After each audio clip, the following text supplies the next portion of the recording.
Future. What comes to your mind when you hear the word future? Is it innovation and progress, technological advancements, groundbreaking ideas, and the new dawn of new frontiers? Or perhaps it's uncertainty and opportunity, the challenges and the possibilities, the balance of risk and reward. Maybe it is adaptability and growth, embracing flexibility, evolution, resilience, and development. For me, future sparks a sense of endless possibilities. It stirs anticipation and curiosity about what lies ahead. That could be new technologies, evolving industries, personal growth, and continuous journey towards a better and more advanced world. The future also depends on the importance of adaptability, vision, and the incredible potential to shape what's to come through the choices and actions we take today. The future is an ever evolving concept. No one knows what exactly it holds, but everyone aspires to be part of it. As a renowned author and educator, Peter Drucker once said, the best way to predict the future is to create it. But here's the real question: are we creating the future we want, or are we creating the future we need? The answer is complex, and it challenges us to think deeply about our roles in shaping what's ahead. We are product of what we consume. Today, we consume content, stories, business strategies, growth narratives, and innovative products and services. Behind every industry, there are countless organizations. And within those organizations, people work together with a shared vision and purpose. They build organizational culture. But with the rapid evolution of the future of work, a critical conversation in every industry forum is whether are we truly building a sustainable future? Our guest tonight is someone who helps leaders and their teams build future readiness. Good evening, friends. Welcome to the episode 15 of Career Shifts podcast. I'm your host Gopal, and I'm thrilled to have you all of you join us this episode. For those who have been here before, you know what's coming. But for those who are tuning in for the first time, Career Shifts is a podcast where we delve into journeys of individuals who have successfully navigated significant career shifts. As is our tradition, I want to kick off today's episode also with a story. A few years ago, while working at one of the top professional services firms, I embarked on a journey to design a program focused on future of work. When you're shaping future of work, you need forecasting skills to anticipate what's to come, simulation skills to envision different outcomes, collaborative foresight to plan together, and urgent optimism to turn foresight into action. As I worked on this initiative, I found it very challenging to bring these concepts to life. I collaborated closely with people within my team and also reached out to leaders who are already excelling in this area. One of those is our guest today. Dr. Shalini Lal is an organizational development expert, author, educator, and a true visionary in leadership and future of work. As a founder of Unqbe and Infinity OD, Shalini has spent over 25 years shaping the way organizations think, lead, and evolve in ever-changing world. She's also a trusted advisor on boards for several prestigious institutions and author of the insightful book The Secret Life of Organizations. In today's episode, we'll explore Shalini's incredible career shifts, her insights on building agile organizations, and her vision for the future of work. We'll dive into the personal and professional experiences that have shaped her journey and uncover strategies that have helped her and countless others navigate complexities of leadership and organizational change. So, whether you're a leader who's looking to future proof your organization or a professional seeking inspiration for your next career move, this episode is going to be surely packed with wisdom and actionable takeaways. Let's dive in. Good evening, Shalini. How are you doing? Hi, Gopal. Thank you so much for having me on your podcast. Delighted to be here. Wonderful. It's a pleasure to host you on this podcast. I know we have been in touch for the last several years and exchanged quite a bit of notes. This is a topic which is possibly need of the hour and also something which is very close to my heart. And thank you for agreeing to be on this podcast. Before we begin, do you have any opening thoughts that you would like to share with the audience listening in?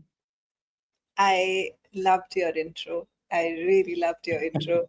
I loved your question about what are the thoughts that the future evokes in you, because it is such a combination of, there are fears, there are uncertainties, there's a nervousness, there's an anticipation, there's the whole world of possibilities. Uh, and, that's the whole exciting piece, that there is both. There is opportunity, there is uncertainty, and the two go hand in hand. Just loved that introduction. Thank you so much. Um, I mean, I have closely looked at futures in many ways, as I did share it in my introduction, and also when we spoke a couple of years ago on the entire aspect of future of work. It's something that is fascinating, and it's also scary at times. And whenever I think I end up talking to a lot of enthusiasts in this space, I had one other similar guest on my podcast, Jonathan Younger, who happens to be also a dear friend, also a faculty member and a deep expert in the world of freelancing, shared the same thing, because I think we are trying to create something that um, doesn't exist, but are we creating it the right way? That's always a concern that a lot of people often have. And it's only the consulting organizations probably seems to have answers to this at this point of time. I think seems to is key. Well, yeah, quite possibly. So here's my first question to you, Shalini. I mean, you have literally done everything that is possible in terms of whatever you could do in the industry. You continue to learn through the journeys, and also are an entrepreneur and a founder of the organization today. Could you walk us through your journey?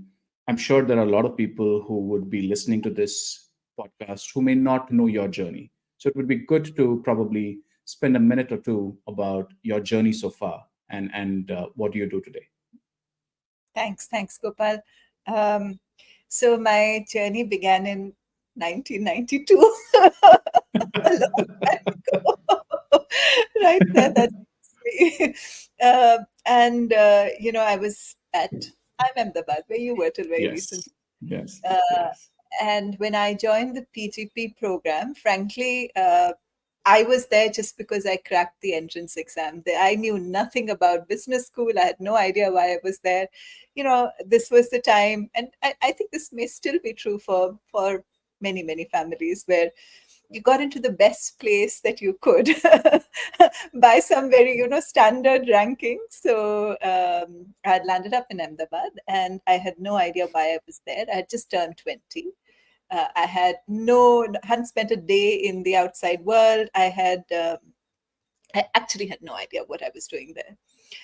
But we did a program called Explorations in Roles and Identity. And, Indira Parekh, so you know what that program is about. Yeah. It was always in demand. It was a lottery to get selected. And a bunch of us went to a beachside town and just sat and talked about our lives. And, you would think, oh Sure. my goodness, how can this even be allowed as an academic course? But it was for me a life-changing experience. Even though Mm. I don't think I spoke in the entire program, but I witnessed firsthand how people's lives changed as their perspectives evolved on themselves. And when we came back, I was like, okay, I found what I want to do for the rest of my life. And, by some lucky accident, gosh, how many years? 32 years later, here I am. I think this was one of the choices I made in life, which was really, really right for me. For me, exactly. Yeah. And I knew early on that I wanted to do a PhD, because someone had told me, someone from my batch who went on to do a PhD, it was classmate. She said, if you really want to do something, this MBA is such a superficial program. You never really have depth. And I didn't understand it at the time. When I did a Yeah. PhD, I understood what that meant. What that meant. Really.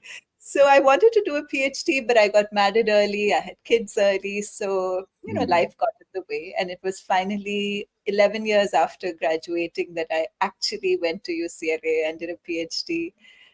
So I had a fair bit of work experience before I went. Since your course is about, sorry, your podcast is about career Podcast. transitions, I have to say that was a major shift. I was at that time, Yes.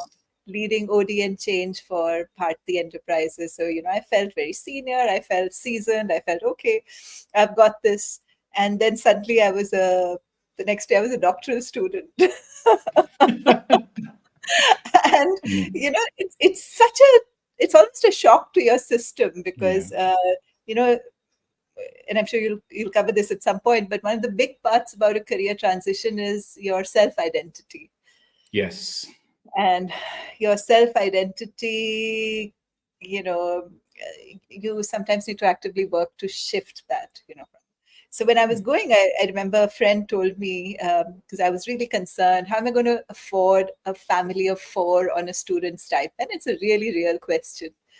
And he told me that, listen, you have to think like a student from here on. You can't think like a professional, executive, whatever. Wow. You have to think like a student. And I think that sort of advice has stayed with me. Whichever career transition I've been to, the key part is thinking in that role and sort of saying bye in a sense, at least for a while, to your earlier identity so that you can transition into the new one. So I did my PhD. My PhD was on what builds organizational agility. I had worked as a consultant for, India was going through this massive transition post liberalization. So, what does it take for organizations which are traditional legacy organizations to evolve in a much more international global world? So, I'd seen some of that firsthand. So, my PhD was on that. And when I came back again, I worked with several, senior HR leadership roles. And then in 2017, I started off on my own. And first, it was just as a solo consultant. Infinity Mhm. OD is just me. It's my the work I used to do actually mostly. I don't do much under that banner anymore. As a Sure. solo consultant, I had of course been in the world of OD for very long, even by then. So I felt I really understood I felt I understood the world, I understood the principles, I understood how to intervene in an organization, I understood what worked, what didn't work. I'd now seen it through the academic lens, through the consulting lens, through the practitioner world. So, I sort of I knew these different worlds and how they would come together. So, yeah, Uncube is now about helping organizations be future ready. We started about 4 years ago.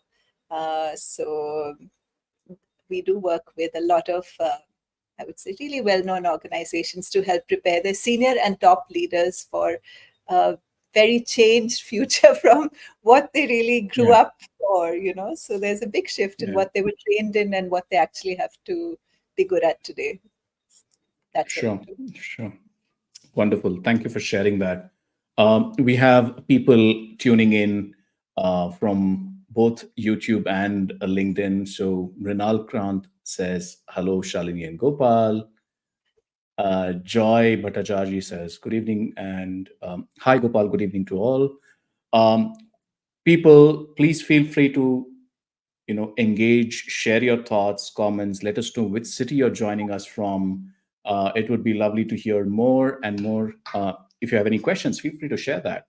And as we are getting started, there is a lot more to uncover in a exciting topic like future of work. So uh, Shalini, you mentioned two very important aspects. One, the leader's journey through the future of work and how they take the organizations through it as well. And your own personal reflection was you had to do a lot of unlearning and relearning. If you can probably share a little bit on what your current view of the landscape is, uh, are leaders really equipped to manage future of Mhm. work? Or if not, how do we, people like us, you, help them through that journey? Um, Thanks, Gopal. So, I find, see, the challenge is real. Uh, Yeah. all of us, definitely anyone who's spent 10 plus years in the industry, which is almost everyone in a leadership role, unless you're a Yeah. um, you grew up with a very different expectation of what management and leadership would be about. Yes. And a lot of that was the kind of management and leadership which was really successful when change was slow. So, Yes. you be a good place to work, you look after you're good to your employees, you are um, meet all the hygiene factors, you're inclusive, you are, you know, generally a good, benevolent sort of a manager. And you looked after efficiency beyond that. And you made sure processes were followed. You made sure that uh, you weren't overspending on, anything. You managed the budget. So it was a very different worldview. You were, operating in a world where obviously change has always been true, but it was slow. So your Yes. primary focus needed to be running your operations, whatever it is, Mm. your operations. What's the big shift today is that as much as you have to still worry about, your existing operations, if you're senior enough, that is no longer your prime concern. I mean, that someone in your team should be, managing. Your primary concern is, are you moving in the right direction for the future? And that Mm. answer plays out at many different levels, right? If you're, say, a business leader, then it's like, is my product relevant? Is my business model relevant? What is going to be my place in, how is the industry landscape itself shaping up? You have those very major questions to be concerned about, and your time and focus needs to be there. So it needs, like, just to take an example, if earlier you were really good, like you have a coloring book and you have an outline, and your managers just needed to be good at drawing within the outline.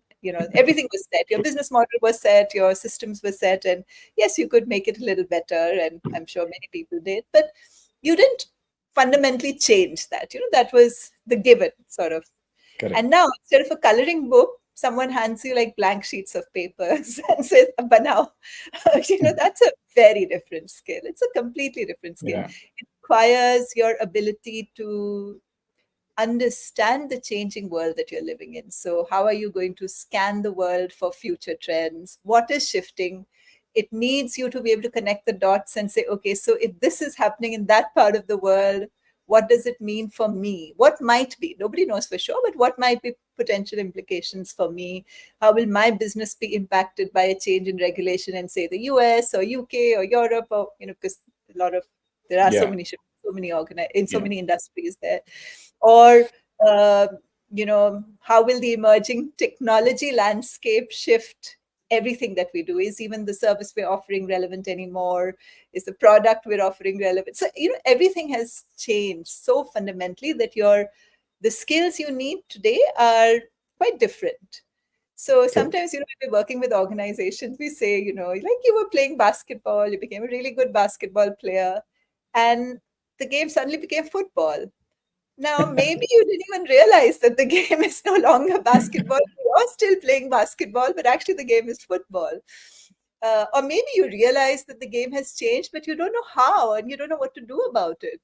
Right. So a lot of it is just, understanding that, okay, I was playing basketball, now it's football, and football has these rules, and I may have been really good at, Mm. dunking the ball, but that's really not going to be terribly relevant anymore. I have to be good at, Yeah. a very, very different skill set. So what we see is that, in any good organization, there's like a spread of leaders. And the better the organization, actually, I'll say there are more leaders in the first category, which is people who really understand that, okay, Mm. there are shifts. We have, our day job, but then we have a second job, which is learning to keep pace with change. And Very true. it's, so the best really understand that the world has shifted. Their skills set, is needs to be in a very significant way enhanced with this whole new category of skills, the football Hmm. skills, the basketball skills. Um, Yeah. and then there is a category of people who are like deniers as well. And, and Hmm. there were so many 4 years ago, I have to say. There are not that many anymore, but there are always a few. And, they like like playing basketball. They don't like football. They don't want to play in this new, the shifts of rules. They don't like it. So, sometimes the people who are now close to the end of their careers, and they say, okay, I have had enough. I'm not going to be learning a whole other game now, so I'm just going to like last out my last 2 years of work or whatever it is. Or it could be people who are just so frightened that they start saying things like, oh, there's always been change, what's new this time, ye to hype hai, Hmm. none of this really, people are making too much fuss over nothing. So True. there is Yeah. that whole denier. So we have those who are like vanguards, those who are deniers. But then there's the majority who, if they are ambitious enough, really want someone to help them out. And actually, that's the work Hmm. we do. We help them make sense of how do we even start off on this journey? How do we start off on Hmm. this journey? Hmm. What are these new what are the new rules of the game? What are these new capabilities that I must master? What might be relevant ways for me in my role to, start developing skills in that? And we do find a lot of people are incredibly curious and want to do it, but figuring it all out on by yourself is not easy, actually. It's not easy at all. It's my full-time job and I feel I can barely manage. So I don't think it's easy to do it entirely on your Yeah. own. So yeah. True.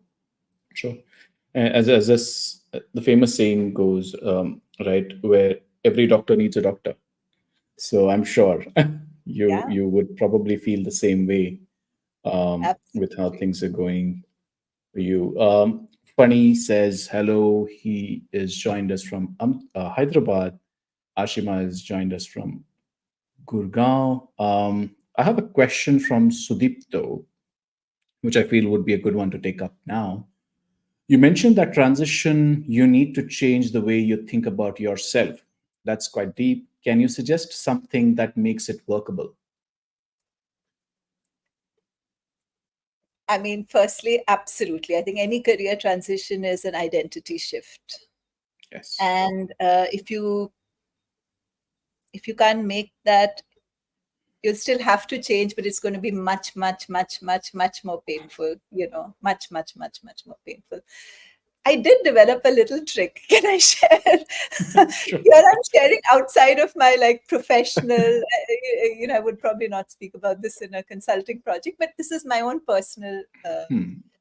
I have often when I've made so many big transitions in my life. And when I've made a big transition, I've really searched for people who are role models, who are good at the new field I'm at, Yeah. whatever it is. Yeah. Yeah. And I have in my own mind created like, okay, these are the whatever 3 4 5 people whom I admire. I would like to learn something from them. And when I'm really stuck in a dilemma, I try and ask myself, how would so and so have looked at this problem? Like, where would they be coming from? How would so and so have handled this? And I don't always have an answer, because if I'm really, really new to the field, I'm like, I have no idea how they would think about it. But I watched their videos, and tried to Sure. get into their minds, whatever you can, on a video, whatever, and try to say, okay, can I bring them into my life in a way? Hmm. And now I'm like, I don't know whether to mention this, but Manifesting. yeah, Manifesting.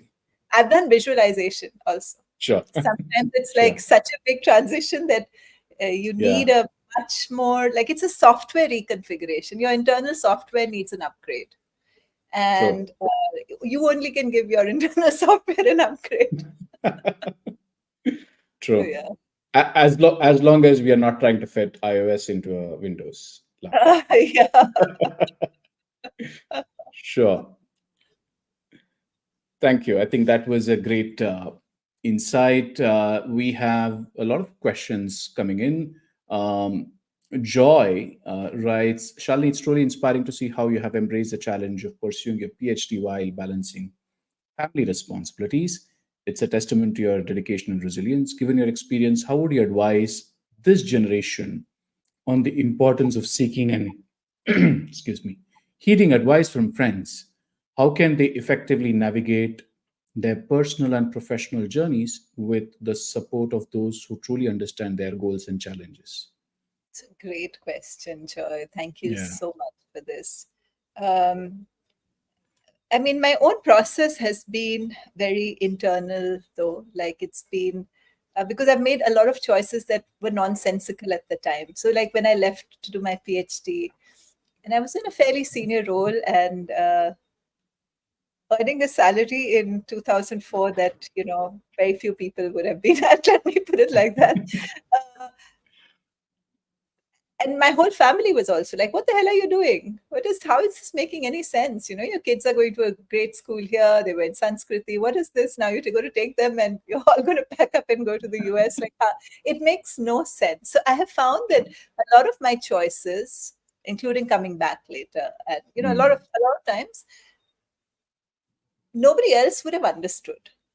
So if I relied on other people, they would have only said no. mm, Including, I did take placement with my batch, for instance, when I graduated mm. from Ahmedabad. Then it's all about placement, but I Wow. did take placement Mm, with my. So I've done so many of these. There's like many, many, many things that are they've sort of not been what most people would have advised. So I have not, for the most part, gone with the advice of others. I've really gone with what do I feel is the right thing in this situation. And I have to say, over time, I haven't had much choice in the matter, because if I make a choice that I feel is the commonly agreed choice, but it doesn't sit very well with me, I literally lose sleep over it. So my guide has been internal. I haven't for that reason taken advice from too many people. Actually, I I haven't. I have only asked people very specific questions for how do I do this if they've done this, but not should I do this or not. Should I do mm. something? Always been my choice. So very little that you know I haven't done, Joy, what you're asking. I haven't done Yeah. that. Well, that's that, Joy. If that is helpful, if you have any follow up questions, feel free to share, and we'll be more than happy to take that. I'm going to take one more question because this is a very interesting one that Vivek asks. It's a slightly long one, but I'll try to see how I can bring in.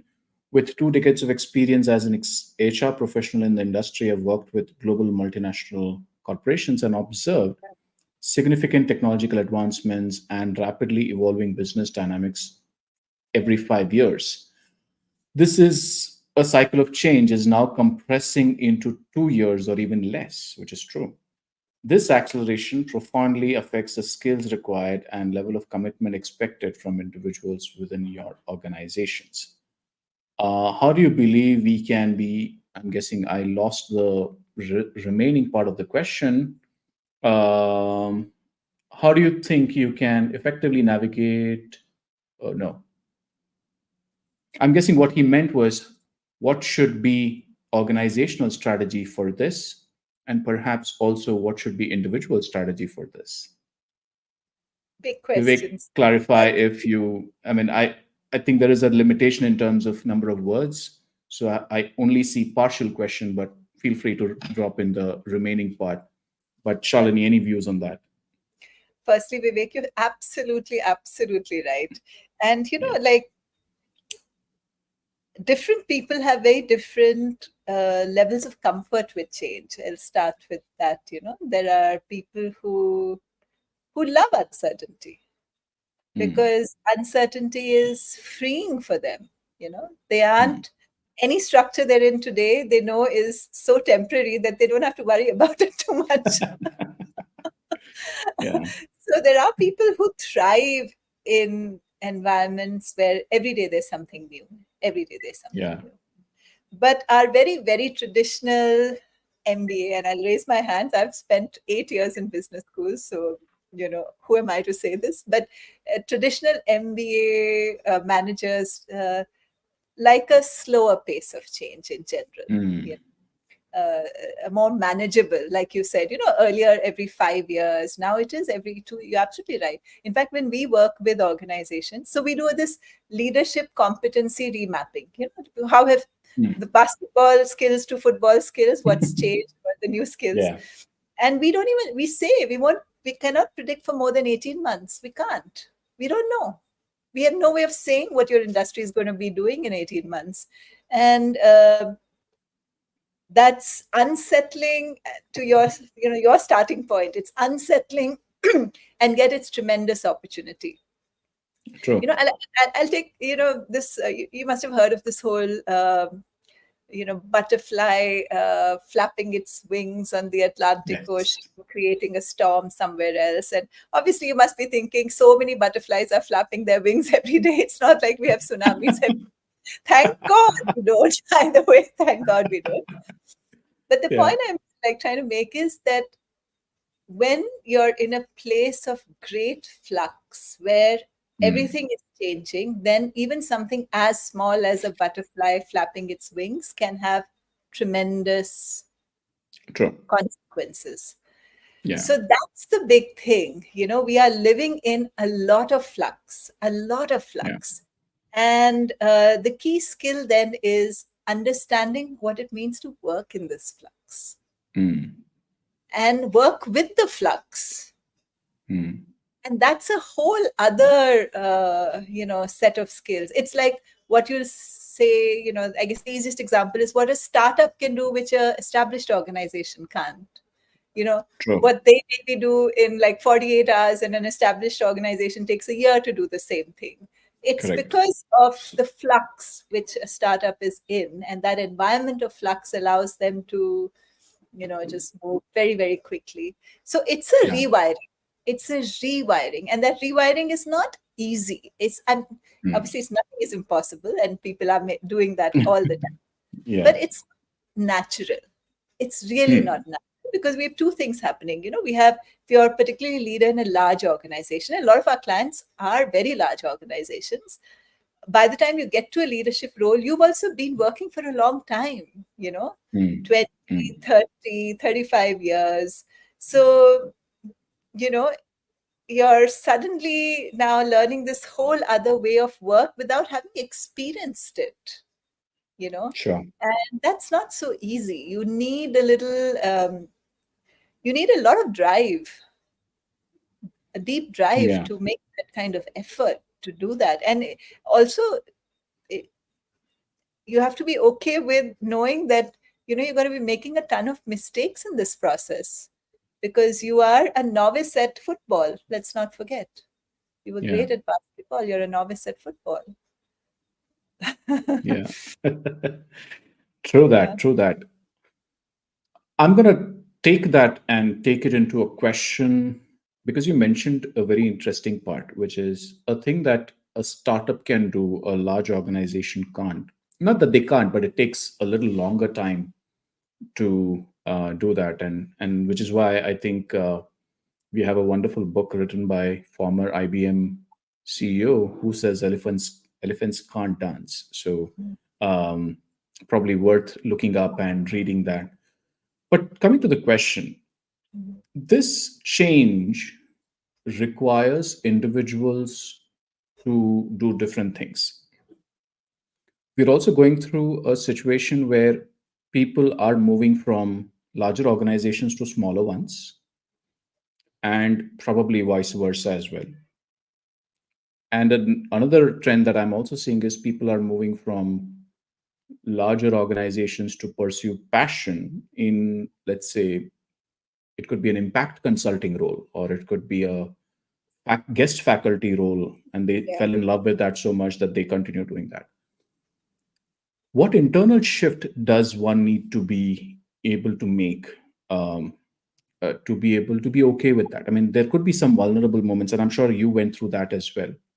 Um, is there other tips that you would like to share on how would the first few years look like, and is it okay to fail? Because that's one big concern every coachee that I have coached has. I think it's always a mistake to enter a new field in particular thinking you are very well prepared because you were very good in a previous field. I Hmm. really feel it's a mistake. I think it's less threatening for sure. It's less Mhm. threatening because you have your okay. I've got this. I did whatever. Blah blah blah. Uh, to be able to say, okay, I did this, and I'm sure it's going to be helpful in some way, but I have to now get into a I have to bring an innocence to this transition that maybe I really don't know much about this. And can I ask some basic questions first Hmm. and understand whatever is this new world that I'm entering in? Uh, I think that innocence really helps because, uh, you have to figure out these new rules and you have to figure Yeah. out the landscape. And if you don't have that, then there's such a danger of your trying to apply things that worked really well in a different universe into this other universe where they are not going to be relevant. And we don't Hmm. see that. I mean, the number of people, like the ones whom you're saying who made these transitions, I can tell you so many will say, oh, we did this and now I'm working with this company, but they don't understand. They should be doing X, Y, Z. They don't understand. And they Yeah. have that frustration that here I am, I come bearing gifts from my past experience of whatever A, B, C, X, Y, Z. This new organization I've entered, impact consulting, you said, or guest faculty, they don't understand this. And absolutely, you bring gifts when you move industries. You absolutely do. It's phenomenal. But to do it effectively, you have to put them to the side for a while.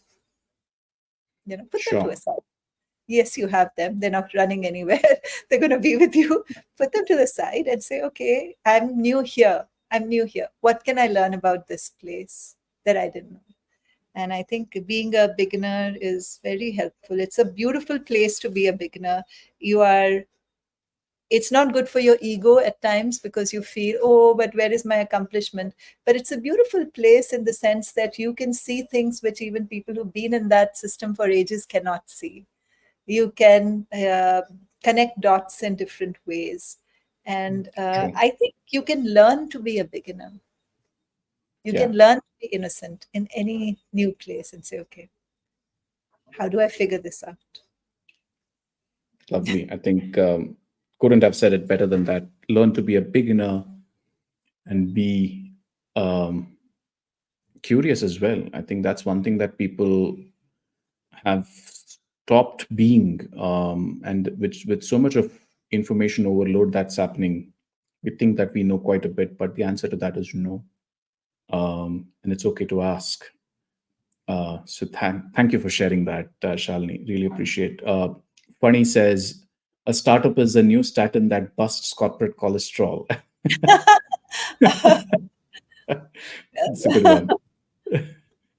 Sudipto Saha has a question. Does corporate and their culture where you work make a difference to your appetite to make changes in the real world?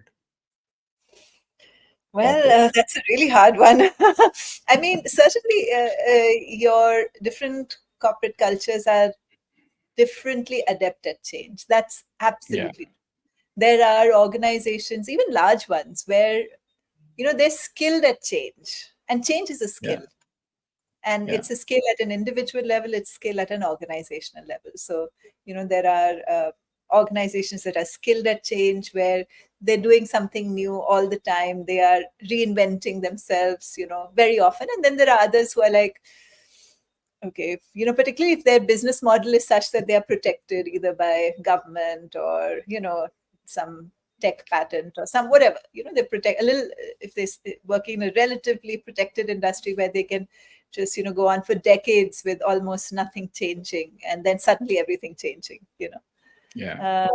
So I definitely think that there's also some self-selection that happens. Like if you're a person who likes change, you would get terribly bored in an organization where change happened every 50 years. And and there are organizations in where which are protected, particularly where this happens. And if you're someone who likes stability, you'd be delighted to be there, and you would find it too unsettling to work in an organization where abhi to we were told to do XYZ. Now 6 months later they're saying we have to do ABC. What is this? Why can't people make up their minds? You can see that frustration also in people. So it's there's some self-selection. I do think you also learn few habits.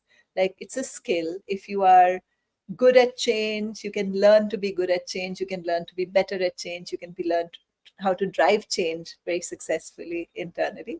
But if by real world you mean outside the corporate world, I have no idea. It's an interesting question. I have no idea. Sure. Um, Sudipto, feel free to share further thoughts on that in the comments. I'll see if we can get that responded to. But I wrote a post this morning about what I learned from this book called Mastery Oh, by nice. George Leonard.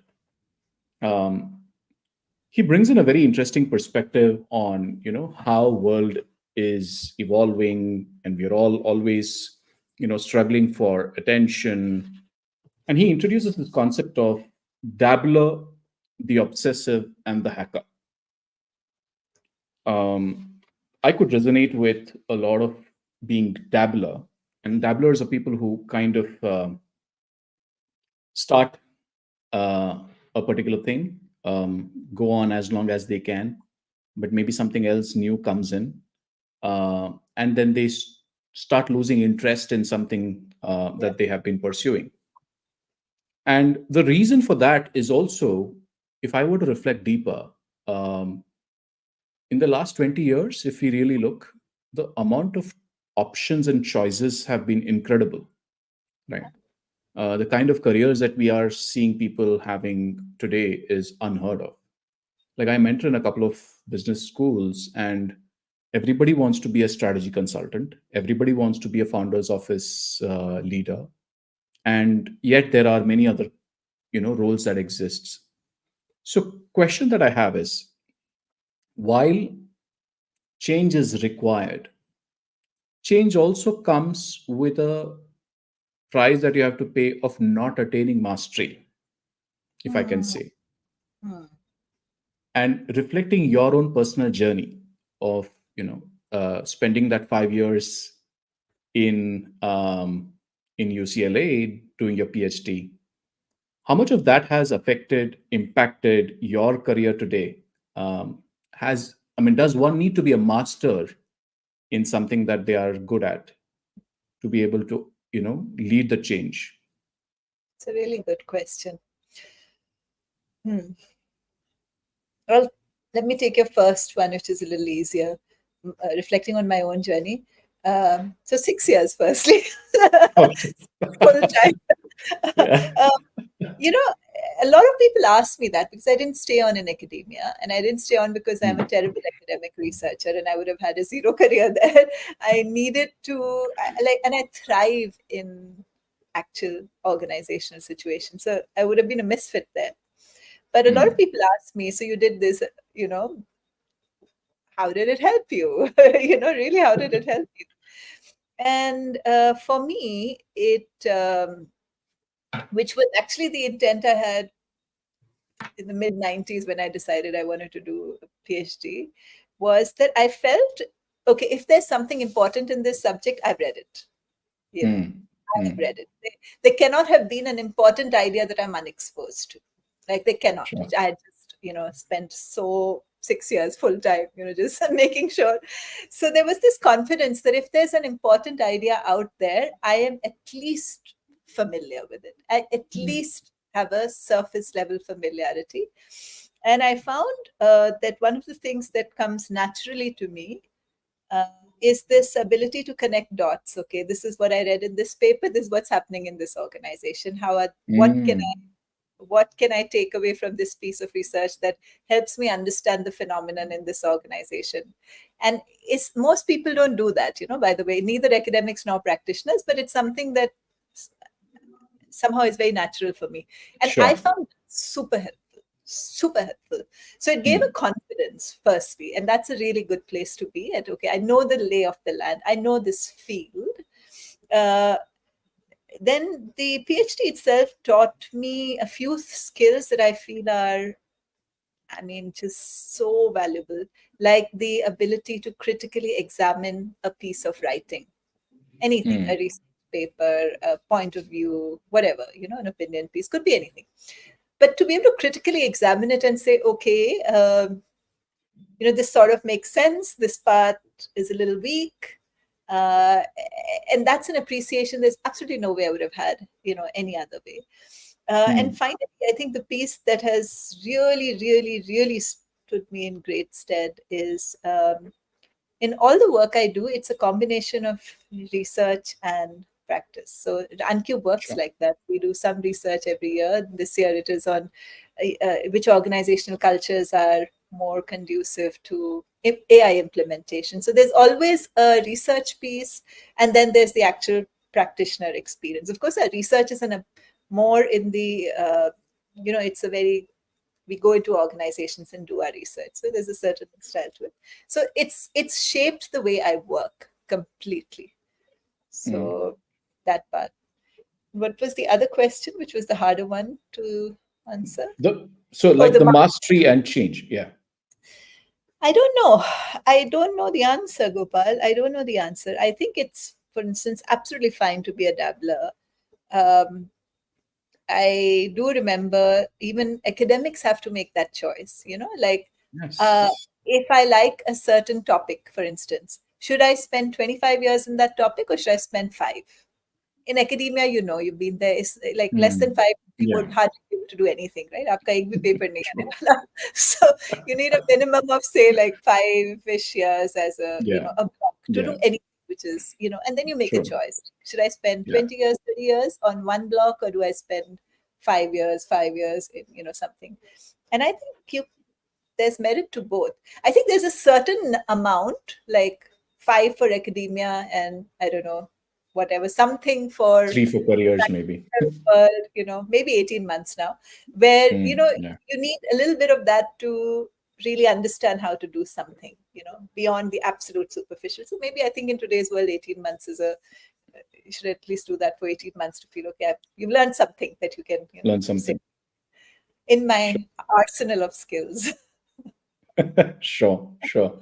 I think no. I think you shared a great insight, which probably would be in minds of a lot of people as they think about what next and how do they need to make a decision about giving up something to pick up something else. Because I have also spoken to quite a few people who have been in a career for almost 18 to 20 years, probably in the same organization, and are now burnt out, fatigued mentally, and not knowing how to go about the next move. And the next thought scares them, really, of what does the new world even look like, and that entire lack of empathy on options that exists is a challenge. So probably whoever is listening into this could probably get some insights in terms of how should they look at change and mastery. Yeah. Great. I'm going to take a couple of more questions that have come in. Shalini, when you mentioned, this is Joy. Shalini, when you mentioned salary expectations from 2004, it took me back to my first salary in 2002. Now, my daughter is receiving her first salary in 2024 after choosing HR as graduation specialization. With that significant span of time, how do you view evolution of salary expectations and career trajectories? What advice would you give to new graduates, especially those entering fields like HR, to successfully navigate these changes? Oh my goodness, Joy, you Hard are an question. expert at asking really hard ones.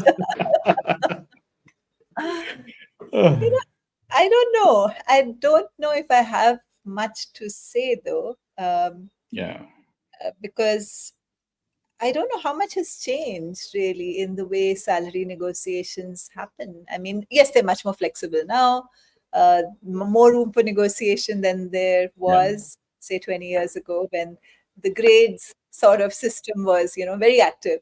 Now, that's, really not how things work in organizations. So obviously, uh, but for a entry level management training kind of role, it still works. There's usually a pretty specific, band in which they're hiring, at least at that entry level. yeah, and that's become a topic of debate of late because of the way that some of the organizations have not revised that at all for a long time. Yes, Um, yes, yes, so yes. So I think that is absolutely true. I think today compensation is much more varied, for sure. It's much more mm, varied. And but I also see that young people are making choices on, things much more than compensation. So let's say generationally, in my generation, compensation, brand were pretty much it. yeah, Today there are many, many other dimensions that are as important. Certainly, like the organization, what kind of stands does it take, what does it really stand for, or does it have flexible working, how is its culture, what are the reviews on Glassdoor, a lot of that, which we didn't even have access to that kind of yeah, information. yeah, true, true. uh, I think younger people are factoring many more dimensions into their decision of, where to go. So it's, they're literally looking at total compensation and, it's true spirit that, compensation is your work culture, it's the experience, it's the flexibility, it's the joy you get from whether the organization stands up publicly for the right causes, all that. So sorry, I don't know Yeah, if I have much more to add on that. sure, no worries. I think you did answer that point, and I'm going to take that what you just said, and it gave me a reflection on a particular trend that I'm observing. I'm sure we are all part of various WhatsApp groups, and there are often a lot of WhatsApp groups which will have people either saying, "I'm looking for someone with this background as a someone to join my organization," and on the other hand, you'll have people saying, "Hey, I'm looking for change. This is what I'm looking at." And often, when you try to merge them or marry them together, the themes that I have been observing of late is again going back to what you just said. Um, oh, I don't think the role is exciting enough. Number one. Number two, oh, I'm not really open to change cities. Mm, Number three, I'm not open to be in a role which requires me to go to office or workplace more than twice a week, or probably even work. Work in office at all. I mean, I would prefer to work from home. Compensation bands have, like, literally, I don't think the numbers are making any sense, and these become often a factor where there is a demand, but there is a supply, but then I don't think there is that marriage happening because of um, misplaced expectations, for that matter. Is this a trend that you see where organizations are struggling to be able to attract good quality talent, or are they just really looking at it from a perspective that I'm clear on what I want, and I know for a fact that I'll still get people to work for the terms that I'm going to put onto into my JD or job requisition? What do you see as evolving in your conversations with organizations? I think there has been, I would say, a bit of a reluctance to really appreciate how significant the shifts in employee expectations are. Hmm. I feel there's a reluctance. I know I'm not going to sound politically correct at all. Part of what I know Unqbe is all about understanding future trends and what do they mean for you. Yes. So we always speak about this, and if you ever see on my LinkedIn page, so often I write about these are Yes. the expectations of people. But Yeah. because organizations still feel, like you said, they can get somebody at their terms, and they would rather not make a shift in the way the organization works, they are sometimes annoyed by people who are asking for things that they would never have asked for. So Yeah. I often hear a little bit of annoyance. What is it with these people? Like, what is their problem? Why can't they come to office 5 days a week? What is all of this? So you see an Yeah. annoyance because it feels like they're being too demanding and unreasonable, from their perspective. This is the way Yeah. we work. This is our way Hmm. of working. And if you don't like it, you're welcome to go elsewhere. uh, I think we are still a way off. I'm hoping that more and more organizations really begin to understand that this is a significant shift. I don't think it's ever going to go back. Some of these are fundamental cultural shifts. Employees are humans, and Yeah. these shifts that have happened at a cultural level, we see it in our own children, right? What they want from the world is so different from what we would have ever dared to ask for. So, True that. it's cultural, and Yeah. the other interesting thing I'll tell you, we have so particularly in the early years of COVID, we did this. Many organizations would call us to say, okay, help us map, different aspects of work from Hmm. home, hybrid, Hmm. whatever, in our organization. And when we do interviews with senior leaders, and we'd ask them for their choices, they would always say we need people back in office. But when we would ask them, how would you like to work? It would always be flexible. So, it was very interesting. And I get it. I really get it. It's like, it's so much more, I enjoy, as a human being, I enjoy the flexibility very much. But as a manager, I don't feel comfortable. I feel like I don't know how to lead this whole pata nahi kaun kaam kar raha hai, kaun nahi kar raha. That whole, Yeah. I'm not comfortable with this situation. So Sure. there was this, like, there were very few people who actually wanted personally also to be in office 5 days a week. They wanted flexibility, but they didn't feel they could manage flexibility as well. So, I could see this sort of, okay, I'm torn between the two. Yeah. Tell this to someone who's staying in Bangalore, or for that matter, any city where you spend 3 hours to 4 hours traveling one way. Yeah. Um, Very difficult. I mean, no, no. I mean, I'm just saying we got to empathize with what comes with it. I, of course, fully endorse the views on the need for people to be in workplaces, but I think it should go beyond that. Is what my view is. But yeah, that's my view. um, yeah. So some interesting thoughts and questions. So thank you. I didn't realize that we have already Oh, about yeah. to hit an hour's mark, and I haven't really gotten into my list of questions. But I think you pretty much covered what I had in my mind in terms of uh, my thoughts. But I had one specific a, a thought or an observation, and let's play the futures role or futurists role here. What trends do you see that will have an effect on organizations and people more and more as we progress? And how should individuals and organizations prepare themselves for it? Mind you, one other aspect that I would like to add is the multi generational workforce element. Like we today have at least four generations of people at workforce, and yeah, I mean Gen X and Gen Alpha are going to be at two different poles in many ways. So what should organizations and people do? So maybe I'll start with your second question, multi-generational workforce.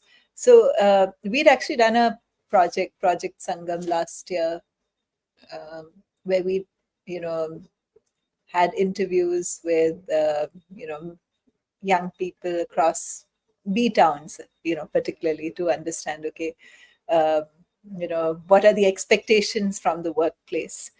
And what we found was that the shifts were sharpest in metros, a little less in B towns, and it depended a lot on uh, the same predictive factors which were in our time, like how much is the salary important, how crucial is this person's your the money you're bringing in into the well-being of the household.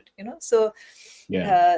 uh, all that mattered a great deal. So even in India, like even though studies show how Gen Z has different views from, say, Gen X, which is us, um, it's not exactly the same across. It's like different in different, smaller towns. It's different for people who are, going to be responsible for financial stability of the entire family. It's very different. So, there is, I'll just put that disclaimer there. Uh, but I think a key skill of being a future ready leader is working with difference. So let me give a example. Back in the day, again, this is a strawman example, but just to clarify, back in the day, I was the leader. My word was law. Okay. I say this is how things happen. And if you don't like it, you can go somewhere else. I believe that, right? I could say that. I could at least think that, even if I didn't go ahead and say Yeah. it. I'm Yeah. the one who's VP of XYZ. Mm. Okay. Mm. Now, today, and that worked. Why? Because I could say, this is the process, this is how things happen. You have to just follow the instructions. Okay. And Mm. in that world, you valued obedience. Mm. You valued people who followed either your personal orders or the orders which Yeah. are like set up, encoded in processes, and so they follow the system, they follow the process. So they are basically doing as they are told, whether you are telling them or Yeah. the system is telling them, whatever. They are. That was the skill which was needed then. Today, Yeah. what is it that you need? You need the ability to innovate. Mm. That's really going to be what determines whether you have a future or not. Present is okay. Your current business, is it working or not? But 18 months from now, it's how innovative have you been across these 18 months? And what does innovation need? Innovation at a starting point needs the ability to have different points of view come on a table. It's Correct. fundamental to build a culture of innovation that you have different perspectives, and it's safe for people to express different points of views.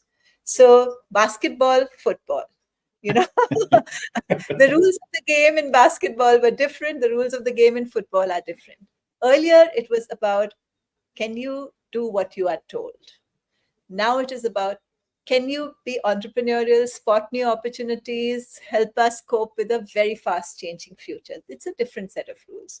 In Mm. this set of rules, in the football that we are playing today, you need to be able to work with difference. And Yeah. multi generational workplaces are an example of difference.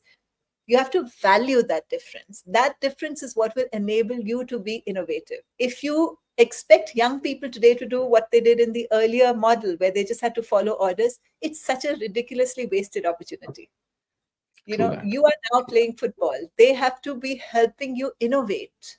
They have to be Mm. actively generating new ideas with you. They have to be sharing with you how they are seeing the world, how their own Mm. expectations as, customers, whatever clients. They have to be a very active part in creating this, not following orders, creating Mm. this new Mm. future with you. So it requires a completely different way of leadership, management, the kind of culture you're creating.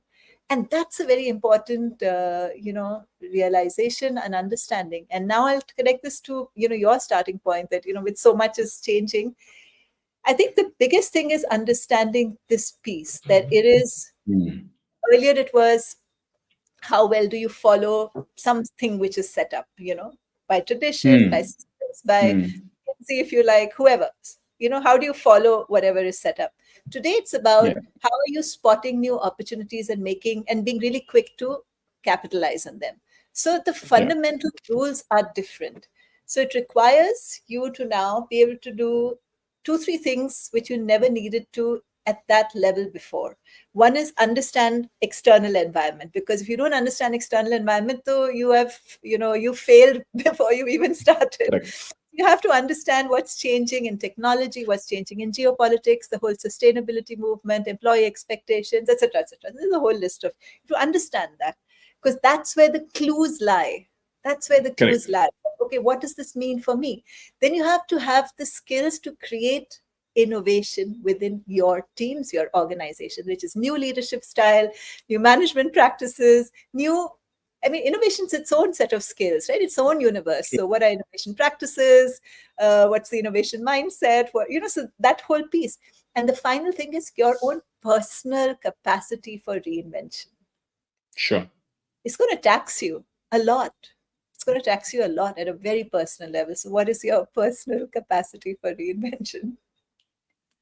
True that. I think you're right. I mean, in terms of the ability to really manage a team that is going to be as diverse as what we are seeing in workplaces today, it is going to require us to be open to be taxed in many ways beyond what we're getting taxed already.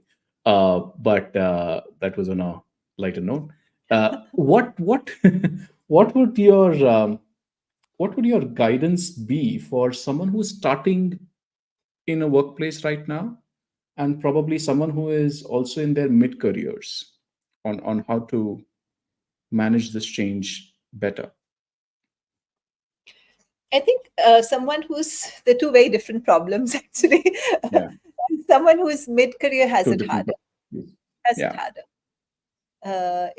That person has it harder, particularly if they are very invested in the earlier way of working, leadership, thinking about the world. Uh, it is much harder because for them to acknowledge the change and actively develop their new set of skills, it's effortful. It's really effortful. I totally appreciate when we work with organizations, we mm, help them with, okay, this is what a learning journey can look like. Here are the 5 top things which for your industry are going to be critical correct. skills you didn't need yesterday but you're going to need tomorrow.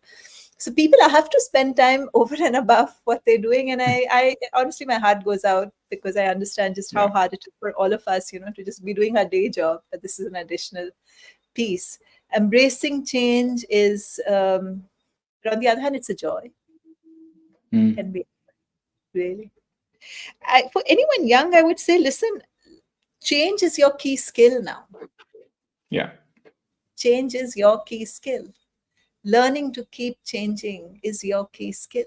And people, like you spoke about people who've been in one job for 18, 20 years. I've also met many who have been one organization, one kind of role, and it's frightening for them. And they have yeah, no experience of change. Change is a skill. It's a skill. Like any skill, the more you do it, the more you get better at it.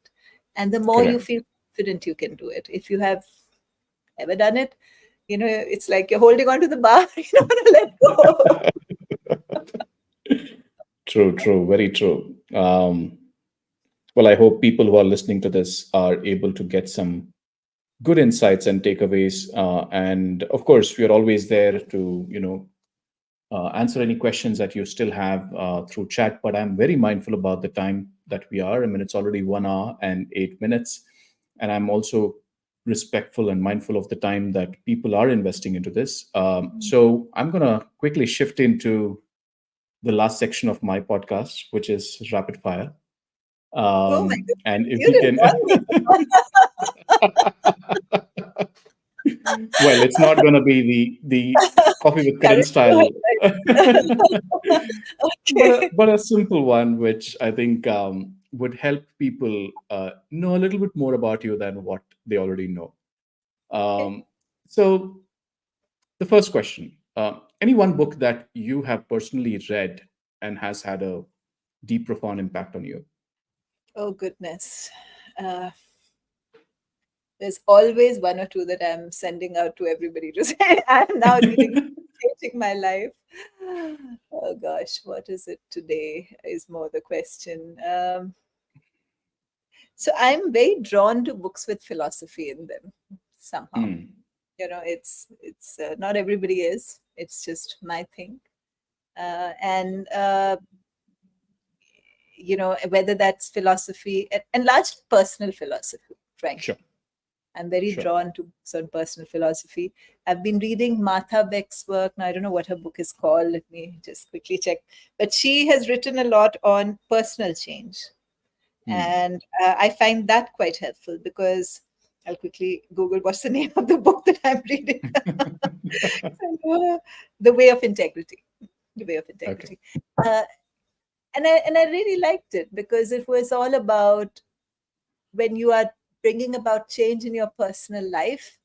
It's not that you change X was going well and then now Y is going well. No, between Hmm. X going well and Y going well, there's a deep valley. And she True. speaks about the experience of that valley itself when, nothing you're Yeah. trying seems to work, the frustration of that before things begin to work, if you stay at Yeah. it long enough. But the uncertainty, the loss, the grief, the reinvention, the questions you have to ask yourself again and again and again, the process of reinvention. And so, Wow. yeah, that's one.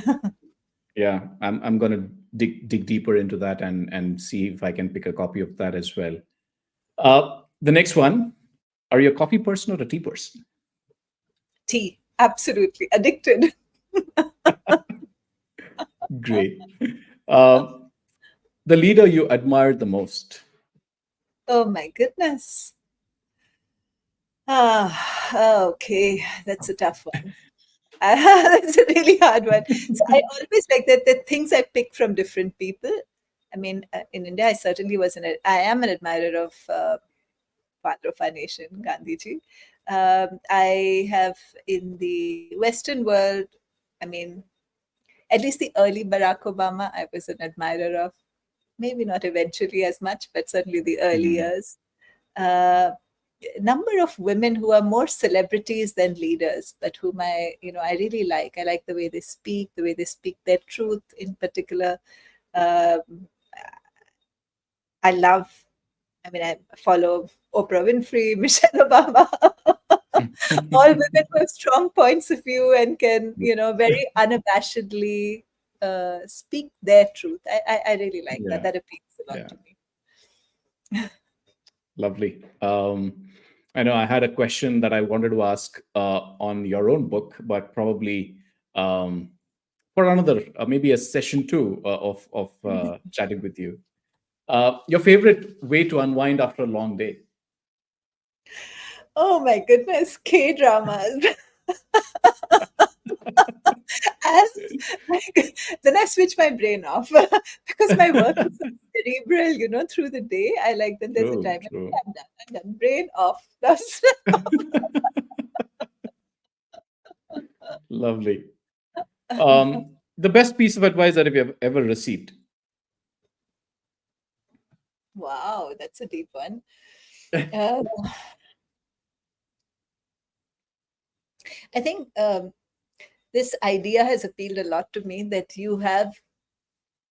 all are driven by our own software, and that's like our what we're not conscious of, Yeah. but we can change it. That Hmm. realization, and that changing is in our hands. That changing is in our hands. So we can pretty much rewrite ourselves to be many, many different, like Gopal Part 2 can be many different Gopal Part 2, Shalini Part 100 can be many, many different versions, and you can decide, Yeah. you're Yeah. not, you don't have to be who you were 5 years ago. You do not have. Hmm. And please don't be that also, actually. Yeah. Let Yeah. the 5 years have their give you that opportunity and space to become someone else. True. True. That's profound. I think.